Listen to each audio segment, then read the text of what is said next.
नमस्कार दोस्तों, स्वागत है आप सभी का रोशन शाह स्टडी पॉइंट में। मैं दामिनी एक बार फिर आपके साथ बात करने वाली हूँ क्लास 12th के होम साइंस के चैप्टर नंबर 2 के बारे में।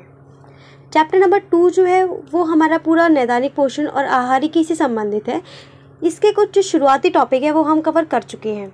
तो जिन भी छात्रों ने वो वीडियो अभी तक नहीं देखी है, आप लोग डिस्क्रिप्शन में दिए हुए लिंक पे क्लिक करके उस वीडियो को देख सकते हैं, ताकि शुरुआत के जो टॉपिक हैं आप उन्हें समझ सकें। चैप्टर नंबर 2 की बात करते हैं। चैप्टर नंबर जो 2 है उसका नाम है हमारा नैदानिक पोषण और आहारिकी।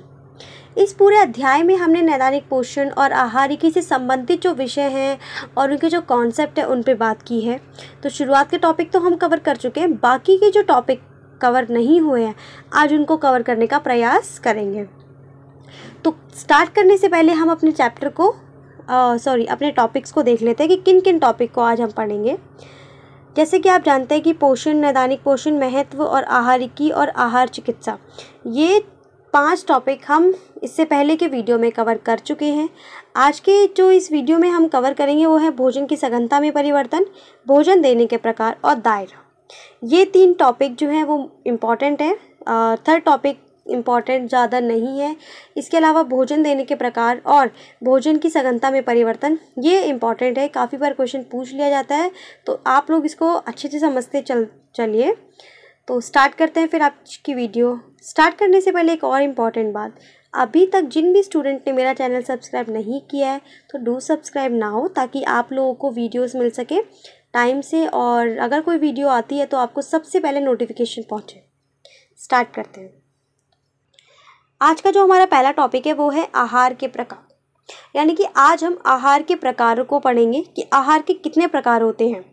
आहार के देखा जाए तो 2 प्रकार होते हैं, पहला नियमित, दूसरा संशोधित। नियमित आहार की हम एक बार बात कर लेते हैं। नियमित आहार वह आहार होता है जो एक स्वस्थ भोजन योजना है, यानी कि नियमित आहार क्या है? एक स्वस्थ भोजन योजना।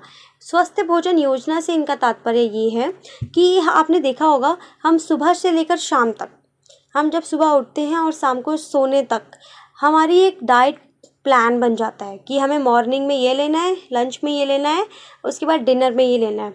तो क्या हो जाता है, हमारे जो डाइट है उसका एक डाइट की प्लानिंग होगी कि हमें इस प्रकार से अपनी डाइट को मैनेज करना है। तो ये क्या होगा, ये आपके एक स्वस्थ भोजन की योजना हो गई है कि अगर आपने ये डिसाइड किया तो आपने साथ साथ ये भी किया कि मैं जब ये लूँगा, अगर मैं कुछ वसा से युक्त लेता हूँ तो उसमें मुझे वसा मिल जाएगा, और प्रोटीन, फिर मुझे लंच में प्रोटीन लेना चाहिए, डिनर में कुछ विटामिन और कार्बोहाइड्रेट से संबंधित लेना चाहिए। तो इस प्रकार से उसको सभी पोषक तत्वों की भी प्राप्ति हो जाएगी और उसका एक डाइट प्लान भी बन जाएगा। तो नियमित आहार जो है वो क्या है? एक स्वस्थ भोजन योजना है जिसमें सभी खाद्य समूह के विभिन्न प्रकार के खाद्य पदार्थ जो होते हैं वो शामिल होते हैं। जैसे कि मैंने आपको बताया कि हर एक जो खाद्य पदार्थ, खाद्य समूह से मतलब है, आप सभी जानते हैं खाद्य समूह का मतलब होता है जैसे अनाज, जो अलग अलग खाद्य समूह हैं, जैसे अनाज, फल तथा सब्जियां, उसके बाद तेलीय जो पदार्थ होते हैं, फिर जो जो हो गए मांस या फिर मछली, इस प्रकार से। तो ये अलग अलग खाद्य समूह हैं। तो क्या होता है, इन अलग अलग खाद्य समूह के विभिन्न प्रकार के जो खाद्य पदार्थ होते हैं उस आपकी डाइट में, रेगुलर डाइट में क्या होता है, शामिल होते हैं। ठीक है। इसके अतिरिक्त स्वस्थ लोगों की पोषक तत्वों की ज़रूरतों को पूरा करता है। जो नियमित आहार होता है वो जो स्वस्थ लोग होते हैं उनके जो पोषक तत्व होते हैं उनकी ज़रूरतों को पूरा करता है। क्यों? क्योंकि हमें पता होता है कि हमें किस प्रकार से अपने भोजन को मैनेज करना है।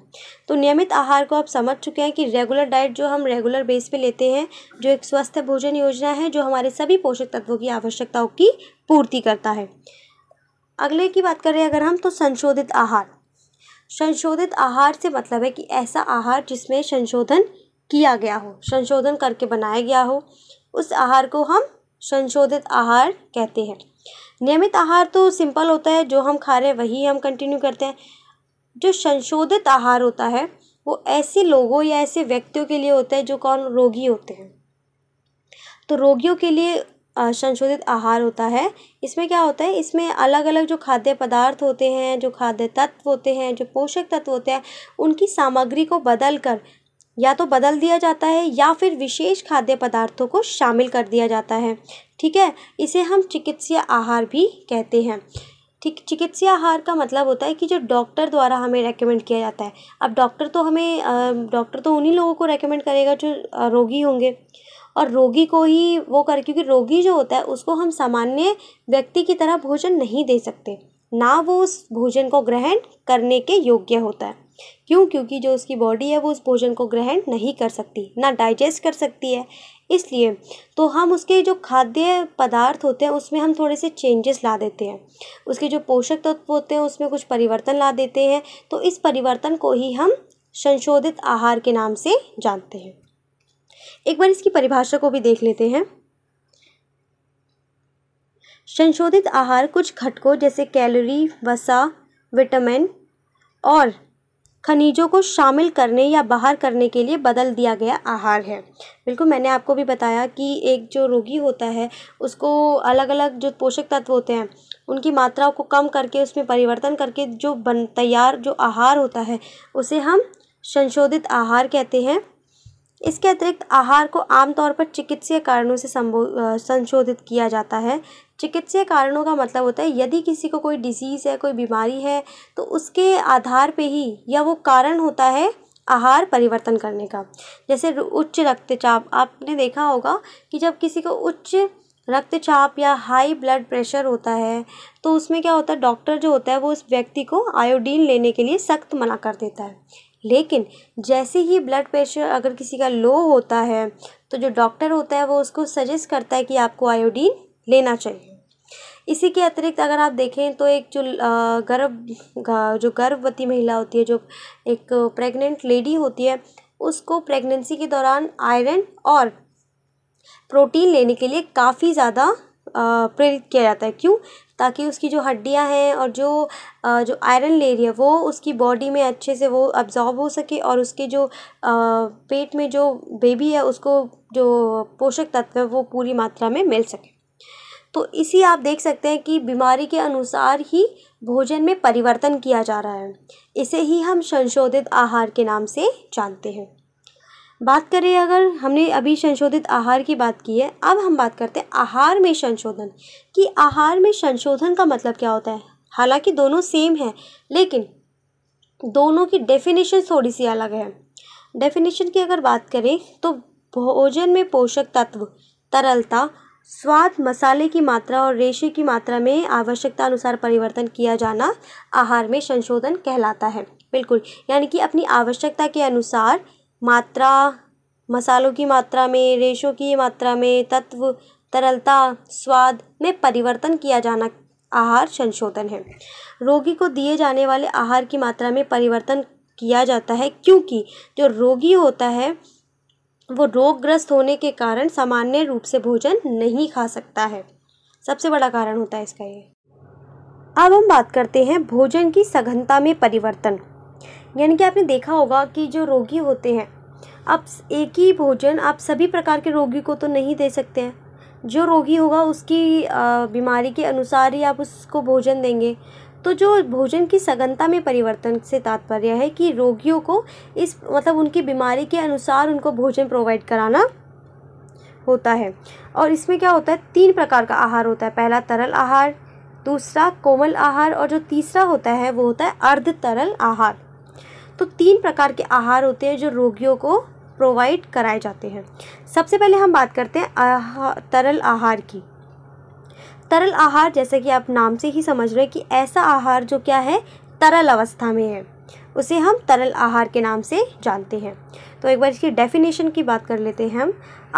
तरल आहार कमरे के ताप पर सामान्य अवस्था में रहते हैं। यानी कि तरल आहार वे आहार होते हैं जो कमरे के ताप पर सामान्य अवस्था में रहते हैं और इन्हें हम पूर्व तरल आहार के भी नाम से जानते हैं। तो जो तरल आहार होता है वो कमरे की जो ताप होता है उस पर सामान्य अवस्था में रहते हैं, इन्हें हम पूर्व तरल आहार के नाम से भी जानते हैं। और इसमें ऐसे पोषक तत्व, ऐसे पदार्थ होते हैं जो फाइबर से मुक्त होते हैं और पोषक तत्वों से पर्याप्त होते हैं। ठीक है। इसके अतिरिक्त ये जो आहार होता है वो उन लोगों के लिए दिया जाता है, उन लोगों को दिया जाता है डॉक्टर द्वारा जो चबाने या निगलने में जिन्हें परेशानी होती है, जिनका ऑपरेशन हुआ होता है, उनको इस प्रकार का भोजन रेकमेंड किया जाता है।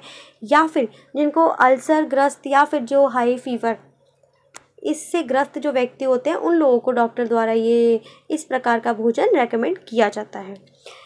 तरल आहार के कुछ उदाहरण देख लेते हैं एक बार हम। तरल आहार में सबसे जो बेस्ट उदाहरण है वो है दाल का पानी, जो बहुत पौष्टिक होता है। उसके बाद फलों का रस, छाछ तथा मिल्क शेक, क्योंकि हमारी बॉडी को कैल्शियम की भी आवश्यकता होती है, तो वो सारा मिल्क शेक या फिर मिल्क से बनी हुई चीज़ों से ही हम प्राप्त कर सकते हैं। नारियल पानी जो एक बेस्ट सोर्स है, और डिहाइड्रेशन से बचाने का भी एक सबसे बड़ा सोर्स है। तो इन सारी चीज़ों का सेवन करके आप अपनी जो आपकी बॉडी में जो तरल आहार की कमी हुई है आप उसको पूरा कर सकते हैं। यदि कोई रोगी किसी बीमारी से ग्रस्त है, जो कि मैंने नाम बताया, अल्सर, अतिसार, आप उनको भी ये जो आहार है वो प्रोवाइड करा सकते हैं। नेक्स्ट आहार है हमारा नरम आहार। जैसे कि आपको नाम से ही इसका अर्थ भी प्रतीत हो रहा है कि ऐसा आहार जो नरम है, तथा ये उन व्यक्तियों को दिया जाता है जिनको पचाने और निगलने में काफ़ी समस्या होती है,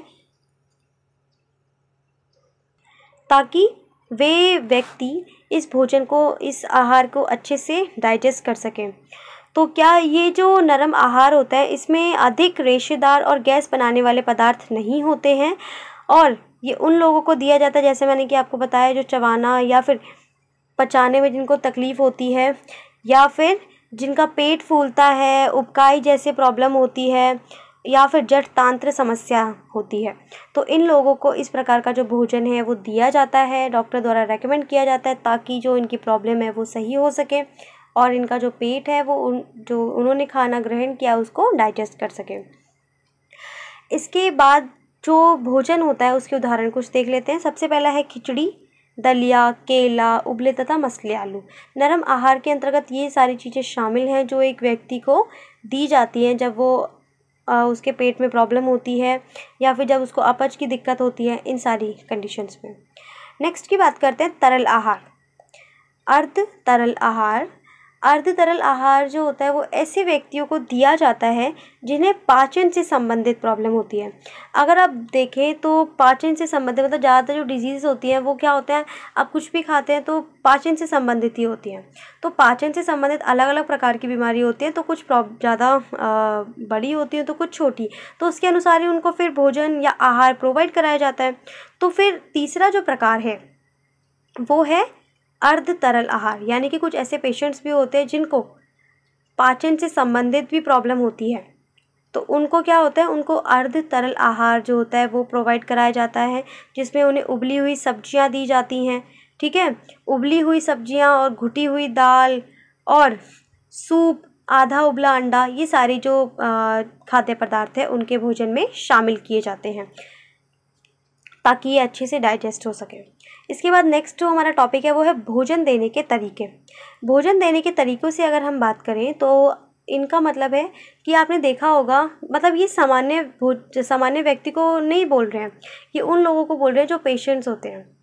पेशेंट आपने देखा होगा, कुछ पेशेंट तो ऐसे होते हैं जो स्वयं से अपना भोजन ग्रहण कर लेते हैं, परंतु कुछ ऐसे पेशेंट होते हैं जो स्वयं से अपने भोजन को ग्रहण नहीं कर सकते हैं, जिनको किसी न किसी चीज़ से उस भोजन को दिया जाता है। तो वही इस बारे में बात करें कि भोजन किन किन तरीक़ों से किसी पेशेंट को दिया जाता है जो स्वयं से भोजन नहीं ग्रहण कर सकते हैं। इसमें पहला आता है नली के द्वारा।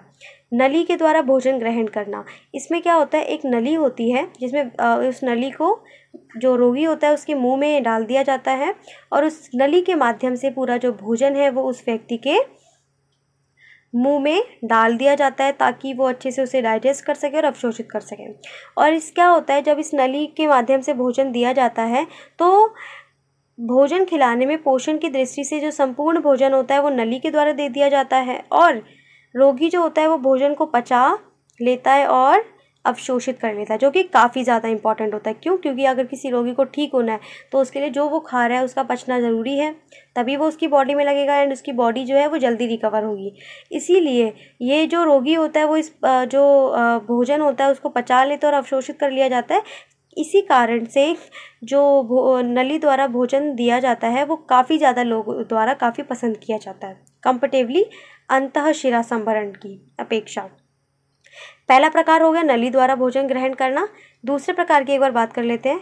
सेकंड जो टाइप है वो है हमारा अंतःशिरा भोजन देने का अंतःशिरा मतलब अंतःशिरा द्वारा भोजन देना। इसमें क्या होता है, हमने पहले नली द्वारा पढ़ा कि जिसमें व्यक्ति के मुंह में नली डाल दी जाती है, उसके माध्यम से भोजन दिया जाता है। एक होता है अंतःशिरा, यानी कि हमारी जो नस होती हैं उसमें भोजन को दिया जाता है, और भोजन जो होता है वो पूरी बॉडी में हमारा सर्कुलेट होता है। तो ये जो पद्धति है वो या ये जो तरीका है वो लोगों को कम पसंद आता है। क्यों? क्योंकि ये थोड़ा कष्टदायक होता है इसीलिए, और काफ़ी बार कुछ प्रॉब्लम भी हो जाती है। तो इस चीज़ को देखते हुए जो लोग होते हैं वो इसको कम पसंद करते हैं और नली द्वारा भोजन को ज़्यादा प्रेफर किया जाता है। इसी के साथ हमारा जो आज का चैप्टर है वो कंप्लीट होता है। अगर आप लोगों को चैप्टर में कोई भी दिक्कत आई हो, आप लोग मुझसे पूछ सकते हैं कमेंट बॉक्स में। मैं ज़रूर कोशिश करूँगी कि आपके क्वेश्चंस का जवाब दे पाऊँ। एंड सेकंड इम्पॉर्टेंट थिंग कि आप लोग इस चैप्टर को अच्छे से तैयार करें और इससे पहले की भी वीडियो देखें, और दोनों में कोई कन्फ्यूज़न होती है यू कैन आस्क मी। अभी के लिए see you all, bye bye and take care also.